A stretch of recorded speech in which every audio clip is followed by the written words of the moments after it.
Stage 11 of the Vuelta of España, and it just started as a disaster for Nairo Quintana. In the space of 24 hours, 2 crashes, this one resulting in his abandonment of the race. A suspected broken collarbone, a sore shoulder to boot, Quintana is on his way home. Steve Morabito from BMC Racing was also in the fall, and he has abandoned the race. Breakaway group of 5 at one point ended up being just 1, with Vasil Kirienka going off the front. At one point he had an advantage of some 4 minutes, but it was the Katusha team trying to close things in to put Rodriguez in with a chance to try and win the stage and get a time bonus away from Contador. And at the first intermediate sprint, Alejandro Valverde showed his intentions by winning the first intermediate sprint, getting a 3-second time bonus, but Contador, the ever attentive, finished second. So Valverde closed the gap by just 1 second. The first hour of racing was extremely fast with an average speed of 50 kilometres per hour. And as the riders from the breakaway started to get brought back into the fold, the peloton were making their way towards the final climb of the stage, to the top of the San Miguel. Kirienka survived until the bottom, but not for too much longer.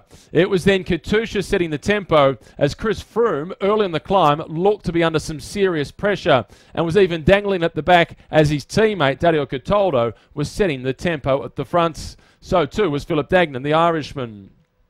Arredondo, the Colombian from Trek Factory Racing, tried early on the climb, but he simply didn't have the legs, as the big favourites were waiting until it got to the steeper part with pinches of some 14%.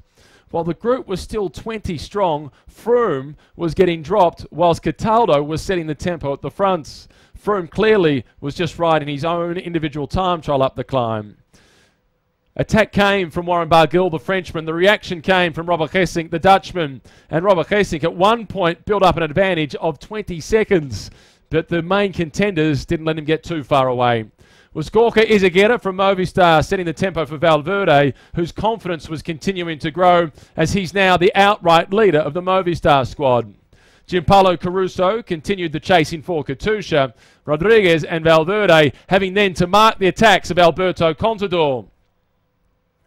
As for Chris Froome, despite having been dropped early, he continued to fight his way back.